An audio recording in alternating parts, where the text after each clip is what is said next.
My name is Lena Hartwell, and at the age of 51, I thought I had left the chaos of family business politics behind. For over 2 decades, I had worked my way up through the hospitality industry in Chicago.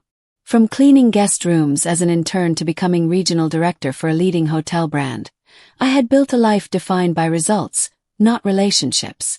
And then one phone call changed everything. It was a gray Thursday morning when my father's voice cracked through the speaker of my phone. "Lena, we're in trouble," he said, barely above a whisper. "Cedar Ridge Inn won't make it through the winter." That lodge had been in our family since my grandparents hammered its first beams into the mountainside. I could still see the wood-framed lobby in my mind. Dim lighting, threadbare carpets, a fireplace that never quite warmed the corners. It had been my childhood home, my training ground, and the place I learned what real work looked like. Without hesitation, I told my father I was coming home. I sold my condo in the city. I cashed out what savings I had. And with 2 suitcases and a laptop, I drove across states to that weathered mountain town in Colorado, hoping I could do more than just put out fires. What I found at Cedar Ridge was worse than I expected. The guest registry was a ghost town. The once bustling dining room was eerily silent, save for the clink of silverware from the 2 remaining diners. The staff looked defeated, undertrained, and stretched thin. The front desk software hadn't been updated in over a decade. Reviews online were brutal. Complaints about cold water, dusty rooms, inattentive staff, and food that could start a revolution, and not the good kind. I didn't waste time. In my first week, I replaced the reservation system with one that actually worked. I retrained every single staff member on modern service standards. I sourced local vendors for everything from organic soap to artisan bread. I updated the decor in the lobby, swapping out faded hunter green furniture for clean mountain modern tones. Nights were spent on spreadsheets and supplier calls. Days were spent on the floor, side by side with housekeepers, servers, and front desk agents. I led with presence, not ego. 3 months in, we saw our first fully booked weekend. By the 5th month, we were featured in a travel blog that dubbed us the Comeback Lodge of the Rockies. I could feel the tide turning, and for a brief moment, I believed my parents saw it too. But then came the staff meeting that turned everything upside down. I had just finalized the quarterly report. Numbers had never looked better. Revenue was up by 42%. Guest satisfaction ratings had jumped, and we had new partnerships lined up for ski season. I had prepared a presentation, eager to share our progress with the team. Instead, I walked into a room filled with forced smiles and hushed whispers. My parents stood at the front, beaming with pride, not at me but at the man beside them, Evan. My younger brother strolled forward like a man about to claim a trophy. His hands were stuffed in his pockets, his trademark smirk curling at the edges. "Big news, everyone," my mother announced, her voice sugary and theatrical. "Evan will be stepping in as general manager moving forward. We believe he brings a fresh, visionary approach." My heart dropped so fast I thought I might faint.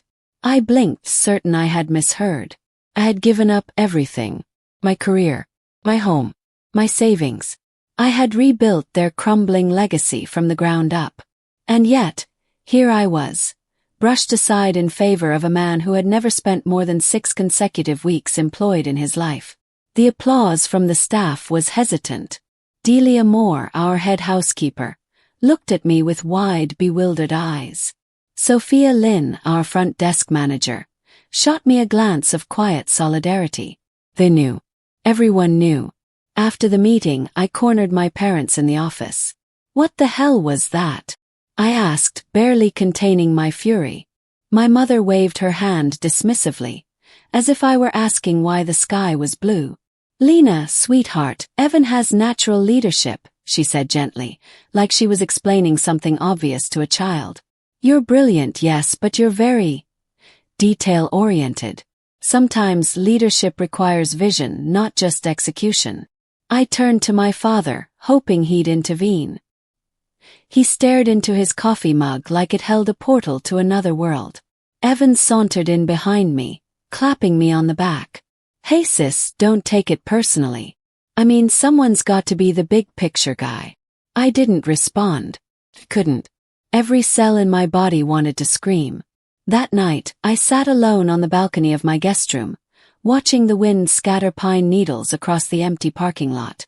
My hands trembled as I scrolled through the guest reviews I had worked so hard to turn around. My phone buzzed with supplier emails, upcoming campaign reminders, partnership deals waiting for confirmation. I'd done everything right. And it still wasn't enough. The next morning I drove into town for coffee. As I passed a familiar intersection, a flash of red caught my eye. There it was. A for sale sign posted in front of the old Evergreen Lodge, once Cedar Ridge's fiercest rival. It had gone dark 3 winters ago, after a plumbing disaster and a failed renovation.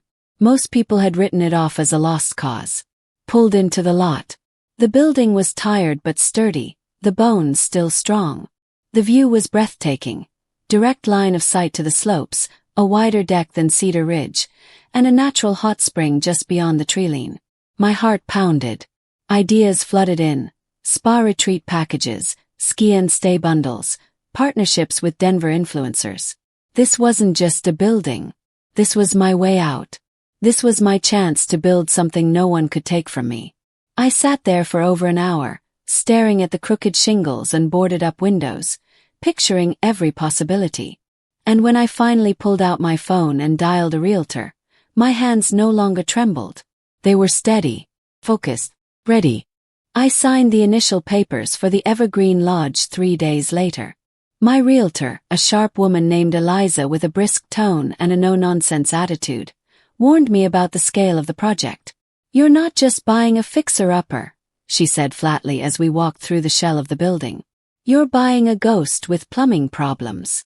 Smiled. Ghosts I could handle. What scared me was staying in a place where my work was constantly erased. The inspection report was brutal. Cracked foundation slabs, outdated wiring, frozen pipes. But where others saw disaster, I saw potential. I saw a blank slate. A structure I could mold with no family interference, no legacy weighing down my every decision. I renamed it on day 1. Everlight Retreat. Not Evergreen. Not anything tied to the past. Everlight. Place of clarity, peace, and elevation. While Evan paraded around Cedar Ridge Inn with guest lectures about experience innovation and revenue vibrations, I spent every morning wrapped in a thermal jacket, hard hat secured, walking site to site with construction crews. I met with local artisans, designed custom furniture from reclaimed wood, and chose organic bedding sourced from nearby farms. I hired back Delia Moore and Sophia Lynn, both of whom had quietly resigned from Cedar Ridge after Evan's leadership began turning chaotic. Delia, with her 20 years of experience, took over housekeeping operations. Sophia became my guest experience manager. We were rebuilding something from the ground up, not just a hotel but a sanctuary. Evan, meanwhile, was imploding. I heard about it through whispers at the hardware store and cafe lines in town. Guests were checking out early. Longtime staff were quitting without notice. One day he decided to remove the front desk entirely and replace it with a self-check-in kiosk that broke within 48 hours. He fired the pastry chef because she baked too early in the morning and disrupted his sleep. His genius marketing campaign was to post shirtless selfies with room service carts and hashtag them with mountain vibes. Reviews plummeted. My parents didn't say a word to me. Not an apology. Not a question. Just silence. I expected resistance from the community when I launched renovations at Everlight, but to my surprise, support came quickly and quietly. People stopped me in town to wish me luck. Former staff from Cedar Ridge emailed resumes. One contractor, whose father had worked at the inn with my grandfather, offered a significant discount in honor of finally seeing a Hartwell do things right. We worked through the autumn and into early winter. The first snowfall landed on the raw wood of our new welcome deck, where string lights blinked like stars over scaffolding. There were days when everything seemed to go wrong. Delayed shipments, sudden snowstorms, electrical rewiring disasters. But still, I woke up every day with fire in my chest. For the first time in years, I was building for myself. The week before opening, I hosted a soft preview event for local partners, suppliers, and a few influencers I had worked with back in Chicago. They flew in and were stunned by what they saw. Modern alpine interiors, a serene spa with natural hot springs, a tea lounge overlooking the valley. Every scent, every texture, every color had been personally chosen. It was exactly what I had envisioned when I sat in my car staring at a for sale sign. Then the article dropped. A regional travel magazine, tipped off by one of the influencers, published a glowing piece titled, "The Woman Rebuilding the Soul of the Rockies." My photo appeared on the cover, me standing in front of Everlight in a navy wool coat, snow swirling behind me. The headline read, "Lena Hartwell's Mountain Rise."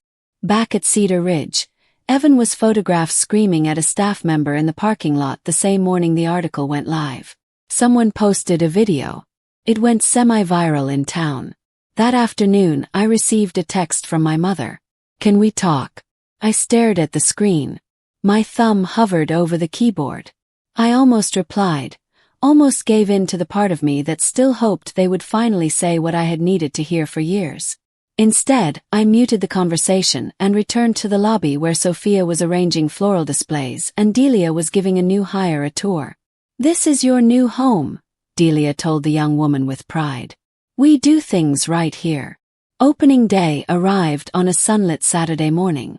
Our first guests walked in and paused to take photos in the lobby, marveling at the handcrafted woodwork and soft lighting. I stood by the welcome desk, not as a manager, but as the founder of something pure, something mine. I didn't invite my parents, but they came. Around sunset, I spotted their car pulling into the guest lot. My mother emerged first, dressed in her usual perfectly coordinated ski-town chic. My father followed, shoulders slightly hunched, as if unsure whether he belonged. They walked in and froze. My mother's smile flickered like a faulty bulb. My father said nothing, only looking around with wide eyes, his gaze scanning every inch of the place I had built. Evan was not with them. That evening, they lingered near the bar during the launch toast. I made a point not to speak first. I mingled with guests, laughed with staff, and let the room wrap itself in the warmth of shared effort and vision. Then, just before I stepped away to greet a group of visiting editors, my mother cornered me. Her voice was soft, but the words came sharp. "You built this to spite us." "No," I said calmly. "I built this because you left me no place to belong." She stared at me, lips parting, but whatever reply she had was swallowed by the music drifting through the lounge. I walked away. That night, I stood on the deck under a sky scattered with stars, watching the lights of Everlight flicker across the snow. Inside, laughter rang out, wine glasses clinked, and the fireplaces glowed. I had made a place that welcomed people, and no one could take it away from me. 3 weeks after the grand opening of Everlight Retreat, I received a letter from the Regional Tourism Council. They were nominating us for Best New Boutique Hotel in the Rockies. I read the letter twice before setting it down on my desk. It was a milestone, the kind of recognition I used to dream about when I was poring over spreadsheets late at night, wondering if anyone would ever see the work I put in. Now they did. Or at least the world outside my family did. Meanwhile, the cracks in Cedar Ridge had become canyons. Delia came to me one morning holding her phone, her brows furrowed. She handed it to me without a word. It was a guest review from Cedar Ridge, shared on a local forum. Photos showed stained linens, broken light fixtures, and even a security complaint about a drunk guest wandering into the wrong room. The caption read, "This used to be the pride of the mountain. Now it's a cautionary tale." Later that day, a local newspaper ran a story on the decline of heritage lodges in the region, featuring a side-by-side comparison between Cedar Ridge and Everlight. The photos were brutal. One image showed the frayed lobby rug at Cedar Ridge. The next was our polished stone fireplace, glowing warmly under designer lighting. I hadn't submitted the images, but I knew the piece would sting. And still I didn't feel triumphant. Felt tired. There was no joy in watching a legacy rot. But I had warned them. A week later, my parents appeared at Everlight unannounced. I was reviewing final quotes for a yoga deck expansion when Sophia's voice crackled over the radio. Lena, your parents are here. They're asking to speak with you. Privately. I sighed, straightened my blazer, and walked into the lounge where they sat near the fire. My mother looked immaculate, as always, but her eyes were puffy. My father appeared smaller than I remembered, his posture folding in on itself like a paper crane left out in the rain. My mother stood first. Lena, we need your help, she said. The words hung in the air like smoke. I nodded for them to follow me into the boardroom. It was the same space where I had met with suppliers, contractors, and marketing partners. But never family. Once seated, my father spoke. Slowly, carefully. We're behind on payments. The bank has called twice this week. Evan, he just doesn't know how to manage. I folded my hands and waited. My mother leaned forward, her voice trembling. We want you to come back. Help us fix it. Just until Evan can get his footing. I looked at them both. These were the people who had dismissed my 20 years of experience in favor of a man who couldn't keep a budget straight for a month. The same people who had smiled while handing him the reins to a business I had dragged back from the grave. Why now? Asked. My mother flinched. My father sighed. Because we thought he would grow into it, he admitted. But he hasn't. And we see that now. And what about me? Asked. What do you see now? They didn't answer. I sat back in my chair and exhaled slowly. I won't return to Cedar Ridge, I said. I offered to help before. You made your choice. You're our daughter, my mother said, her voice suddenly sharp. This is your family's legacy. No, I replied. It's a business. One you gave to someone else. Silence settled between us like frost on the windows. I'll give you advice, I continued. I can suggest a consultant. I can recommend training programs. But I'm not stepping in to clean up his mess. Not again. They left soon after. My mother didn't speak another word. My father paused in the doorway and looked back at me with something like regret. Maybe it was sorrow. Or shame. I would never know. That night, I stood in Everlight's empty spa lounge, staring at my reflection in the glass. I didn't feel vindicated. Felt clear. A week later, the letters started. Some were anonymous. Others signed. Locals accusing me of betrayal, of tearing the Hartwell name apart. Some accused me of ambition, of chasing fame at the cost of family. One message stood out. Written in jagged handwriting on cheap stationery. You should be ashamed. You turned your back on blood. Asterisk asterisk. I burned it in the fireplace and went back to work. Sophia noticed the tension first. You're quieter, she said as we reviewed next quarter's events calendar. Are you okay? He nodded. I'm learning how to live without asking for approval. She smiled gently. Then you're finally free. Freedom came with its own silence. I spent my evenings walking the trail behind Everlight, watching the sky bleed into twilight. I started saying no more often. I stopped explaining every decision. I let go of the idea that I could fix people who didn't want to be fixed. Cedar Ridge continued to spiral. Rumors of foreclosure circulated. Evan was rarely seen in public. Some said he had started drinking heavily. Others claimed he was blaming me for everything. And maybe he was. But that wasn't my burden to carry anymore. One morning I found a letter in my office inbox. Not from a guest, but from a hotel owner in Washington who had read the travel magazine article. He wanted me to consult on a new eco-luxury concept. A second Everlight, possibly. I didn't say yes. But I didn't say no. Sophia knocked as I held the letter in my hands. Are you ready? She asked. For what? The regional awards ceremony. We leave in 2 hours. He nodded. That night, as the car climbed the road toward the summit ballroom, I looked out at the darkened windows of Cedar Ridge below. The inn had once stood proud, its lights a beacon for travelers. Now it flickered dimly, a shadow of what it had been. I closed my eyes and whispered to the silence. You chose him. And I chose me. The regional hospitality awards were held in a glass-walled ballroom perched on the ridge above town, with floor-to-ceiling views of the snowy mountains below. I had attended events like this before, but never as a nominee. Never with a hotel of my own. The moment we arrived, Sophia adjusted the collar of my deep green coat and whispered, "Tonight, you walk in like you belong here." Because you do. Inside, the atmosphere buzzed with soft jazz and murmurs of industry chatter. Guests in tailored suits and winter gowns sipped wine and networked under golden light. I recognized a few faces, people I had admired from afar back when I was still managing someone else's brand in Chicago. Now they approached me. "You're Lena Hartwell from Everlight, right? Your work on the retreat, impressive." Truly. Even before the ceremony began, I could feel it. The shift. I was no longer the overlooked daughter fixing broken pipes in the dark. I was a peer. Creator. As the ceremony unfolded, the tension in my chest tightened. The announcer moved through various categories. Best ski resort, best dining experience, most innovative amenities. Each time Everlight wasn't called, my nerves tangled tighter. Then came the final award. Best new boutique hotel.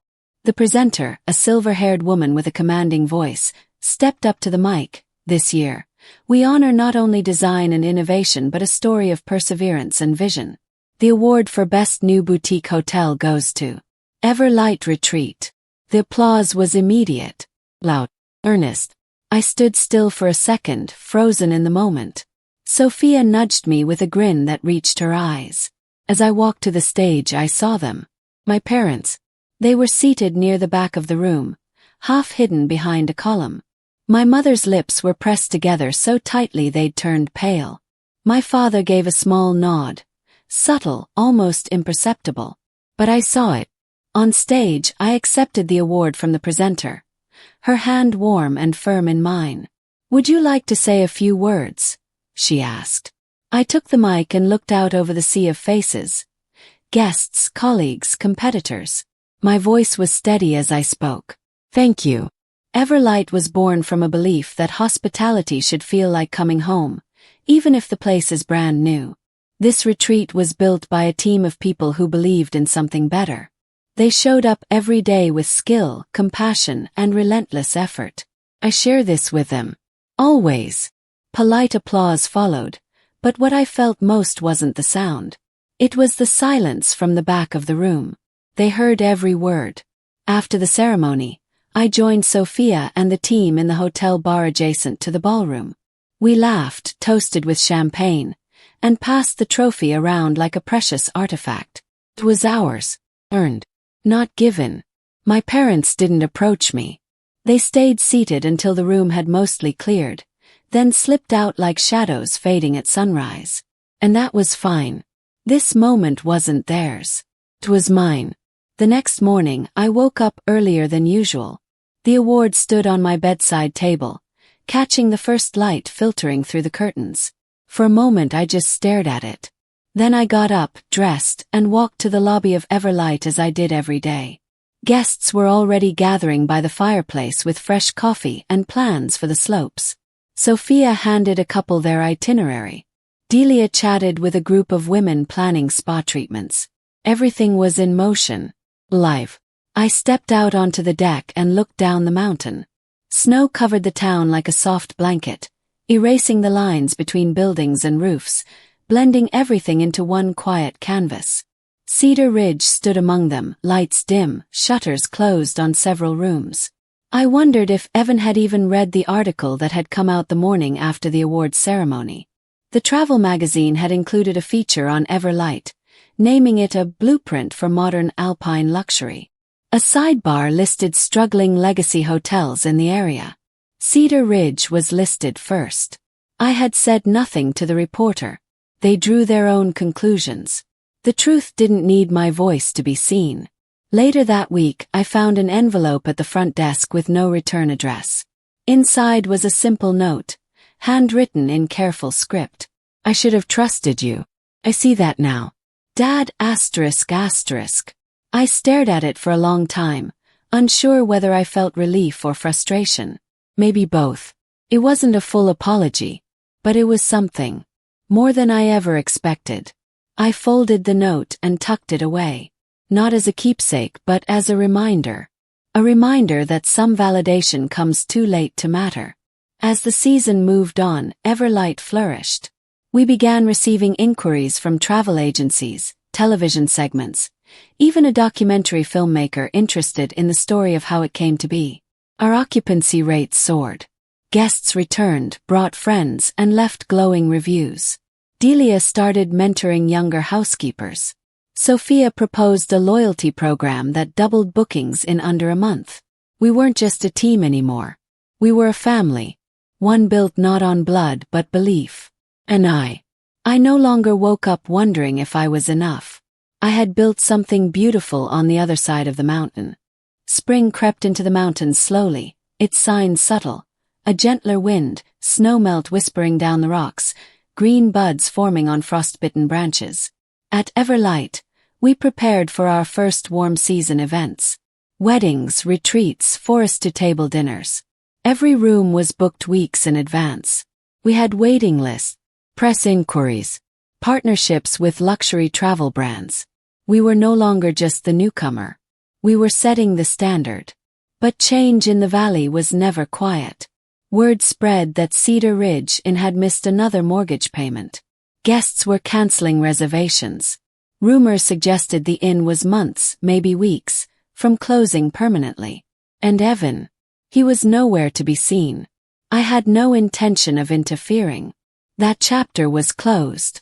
Until one morning, Sophia stepped into my office with an expression I hadn't seen before, one of conflicted concern. "You should see this," she said. She handed me her tablet. A social media post from a hospitality whistleblower page had gone viral. Hidden camera footage of Cedar Ridge's kitchen. A rodent skittering across the counter, food stored improperly, an argument between staff caught on audio. The caption read, "From mountain pride to health hazard." I watched in silence. Sophia spoke quietly. "They're not going to survive this."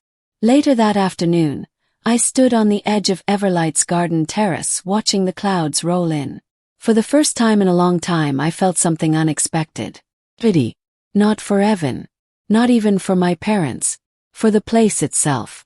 Cedar Ridge had once been a beacon. A sanctuary tucked into the pines. I remembered winter mornings wrapped in blankets, sipping cocoa while my grandfather polished the front desk counter with a quiet reverence. He had built the inn with care, with hands that shaped every beam, every stone. And now it was falling apart not because of time but because of pride. I did not want to save it. But I did not want to see it humiliated either. That evening my mother called. She didn't cry this time. She didn't beg. She asked if I would meet her. We sat across from each other in a cafe downtown, the same place I had often gone to take quiet breaks during construction days. She looked older. Or maybe I was seeing her clearly for the first time. "Evan's gone," she said. "He packed up last week. Left a note. He's in Arizona now, doing some startup with his friends. He didn't say goodbye." I stirred my tea waiting. Her voice cracked. "We're selling Cedar Ridge. The bank's forcing our hand." I thought I'd feel more grief. But honestly, I feel exhausted. I looked at her hands, folded tightly on the table. Her nails were chipped. Her rings missing. "I don't know what I expected," she said. "We held on for too long. To him. To an idea." I didn't respond. Then she looked up, her eyes glassy. "You were right, Lena. About everything."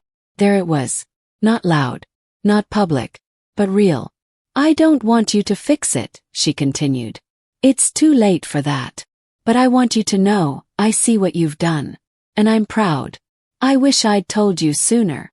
I nodded, not because I forgave everything, but because I finally didn't need to hear more. We parted with a quiet hug. No promises. No illusions. 2 weeks later the listing went live. Historic lodge for sale. Prime ski access, needs full restoration. Clicked the link once.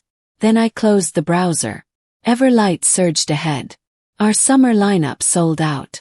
A travel television show filmed an episode on site. Sophia was asked to speak at a national hospitality conference. Delia led staff training workshops for other local inns. And then something unexpected happened. A letter arrived. Hand-delivered. Embossed. It was an invitation to speak at the Global Independent Hospitality Summit in Vancouver. They wanted me to deliver the keynote. I stared at the envelope, stunned. For years, I had fought for a seat at the table. Now I was being asked to lead it. Accepted. My speech took weeks to write. I pored over every word, every memory, shaping a story that wasn't about revenge, but resilience. About reinvention. About the power of letting go. Standing on that stage, overlooking a sea of faces from all over the world, I began with a single line. I built something beautiful on the other side of the mountain. The audience held its breath. And I told them everything. Not about the drama, but about the climb. About losing what you thought you needed, only to discover what you were truly meant to build. When I stepped off stage, the applause followed me like a wave. I thought of Cedar Ridge. Of Evan wherever he was now. Of my parents, quiet in their new condo near town. But mostly I thought of Everlight. Still glowing. Still growing. A place that wasn't born from pain, but from choice. From clarity. From light. Summer arrived with crisp mornings and golden afternoons. The kind of warmth that made the mountain trails sing with color. Everlight Retreat was in full bloom. Lavender planted along the stone paths, hummingbirds darting between the flower beds, and the air filled with quiet laughter from guests enjoying early hikes and fire pit conversations at sunset. I no longer checked Cedar Ridge's status. The listing had disappeared. A real estate agent told me someone from out of state had bought it. An investment group, probably. They would tear it down or gut it completely. Either way, the old lodge would never be the same. Sometimes I wondered if I should feel more. Anger. Grief. Nostalgia. But all I felt was distance, like that part of my life had faded into a sepia photograph. The edges were still there, but the sting had gone. One morning, Delia joined me on the veranda with 2 mugs of coffee. "You hear about the mayor's dinner?" she asked. I raised an eyebrow. "They want it here. Not at the Grand Aspen. They said Everlight is what people talk about now. It's where the town wants to be." Smiled. "Then let's show them why." That was how it kept happening. The more I focused on building something honest, the more the world took notice. Partnerships expanded. Our name spread beyond the Rockies. We launched an Everlight-branded spa product line made from local botanicals. Sophia pitched and led a sustainability campaign that cut our energy use by nearly 30%. Our team became known not just for elegance and charm, but for innovation and purpose. But the truest moments of joy came in the quiet ones. The handwritten card from a guest who said her weekend at Everlight helped her process the grief of losing her mother. The smile on Delia's face when her daughter was hired as our new events coordinator. The laughter echoing through the retreat as staff and guests toasted marshmallows on the back deck under the stars. These were the moments I had wanted to create all along. Not just polished aesthetics or glowing reviews, but meaning. Connection. Place where people felt something real. And I felt it too. One night, I stood at the edge of the property, just before the forest trail begins. The wind was soft, cool against my face. I looked out across the valley, toward the faint outline where Cedar Ridge used to be. I didn't feel triumph. Felt freedom. Freedom from old roles. From chasing approval. From bitterness that once clung to my skin like smoke. I had been the fixer. The forgotten. The one passed over. But now I was something else entirely. Builder. Visionary. A woman who took every crack and fault line and built something unshakable. Sophia joined me quietly. "You know," she said, "when I first left Cedar Ridge, I thought I was giving up everything I knew. But I was just making space for something better." I looked at her, eyes soft. "That's exactly what we did, isn't it?" She nodded. "We chose better." Better didn't mean perfect. We still had hard days, staff issues, power outages during storms, the occasional guest who couldn't be pleased. But our foundation was solid, rooted in care, in truth. That fall, we hosted our first Founders Dinner, an annual event to honor the team that brought Everlight to life. Everyone dressed in muted tones and natural fabrics, gathered around long wooden tables lined with candles and wildflowers. There was music, a locally prepared feast, and story-sharing late into the evening. I stood to make a toast. No speech, no paper. Just words from the heart. This place exists because we didn't give up. Because we dared to believe we deserved more than what we were handed. And because we chose each other. Glasses clinked, voices rose, and for the first time, I felt what legacy truly meant. Not inheritance, but intention. The story of Everlight would live far beyond me, because it was built on truth, not entitlement. It was never about being right. It was about being ready to rise, to rebuild, to choose something different. As the stars appeared overhead and the last candle flickered against the night, I stood quietly by the edge of the lodge and looked out again over the valley. The mountain had never changed, but I had, and I would never go back. Winter came early that year, blanketing the retreat in a quiet stillness that felt sacred. Snow dusted the wooden railings, the evergreens shimmered with frost, and the retreat settled into its most peaceful season. Guests arrived bundled in coats and anticipation. Couples came for snowshoe adventures and evenings in the hot springs. Families booked suites for holiday getaways. Everlight didn't slow down in the cold, it came alive in it. Every morning I walked the same path along the outer deck with my coffee, watching the sky shift from pink to gold as the sun climbed over the ridgeline. I never tired of that view. And with every breath of mountain air, I felt a quiet kind of pride, the kind that doesn't shout but settles deep into the bones. One morning, Sophia came to my office with her usual notepad, but her eyes were lit with something extra. "We received an offer," she said, sliding the envelope across my desk. "An international hospitality group. They want to acquire Everlight." I stared at the envelope. It was thick, official. "They want to buy it?" I asked, the words coming slowly. "They're offering a full buyout plus stock options, and a chance for you to lead their luxury innovation division." I didn't open the envelope. Not yet. That evening I walked every hallway of the retreat. I ran my hand along the pine paneling I'd chosen myself, paused at the fireplace I had designed with local stone, stepped into the spa where guests rested in quiet bliss, past the kitchen where Delia was laughing with her staff, toured the event space where Sophia was stringing lights for a winter solstice celebration. Then I stepped into my office, closed the door, and finally opened the envelope. The number was staggering, more than I ever imagined, and yet something in me hesitated, not because I feared change, but because this place had never been about profit. It had been about purpose. The next morning I called Sophia in early. "I'm not selling," I said. "Not yet." She nodded, not surprised. "I had a feeling you'd say that. There would be other offers. I knew that, and one day I might accept. But not until I was certain that the soul of this place would survive the transition. Everlight wasn't just real estate.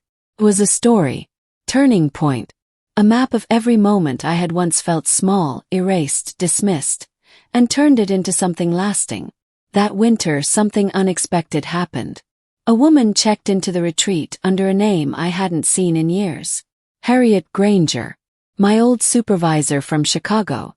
The one who once told me I was too invested in the emotional side of hospitality to lead a region. She hadn't recognized my name when booking, but when she arrived and saw me at the welcome desk, her mouth opened in shock. "You're the owner." "I am." She laughed softly. "This place. It's extraordinary." We sat later that evening, sipping hot cider by the fire. She looked around the room with a kind of wonder I hadn't seen in her before. "You always had something I didn't understand," she said. "Now I do." It wasn't vindication. It was a closing of a circle. I had nothing left to prove. In February we hosted a snowbound writers' retreat. One evening, after the guests had retired to their rooms, I lingered in the lobby with Sophia and Delia, the fire crackling behind us. Sophia looked at me. If someone had told you 5 years ago you'd be here, what would you have said? I'd have laughed, I replied. Delia raised her glass.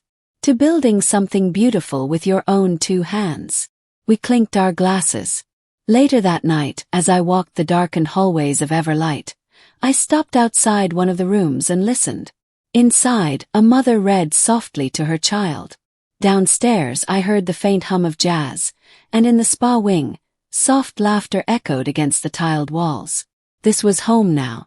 Not because it was where I'd started, but because it was where I chose to begin again. Every beam, every light fixture, every breath of this retreat held a piece of me. Not the girl trying to earn love from parents who could not give it freely. Not the woman passed over in boardrooms or family meetings, but the builder, the leader, the creator of Everlight. As the snow fell quietly outside and the mountain slept beneath its silver blanket, I stood in the stillness, filled with a kind of peace I had never known. Not the kind someone else could grant, but the kind earned by walking away and then building something better, with my own 2 hands.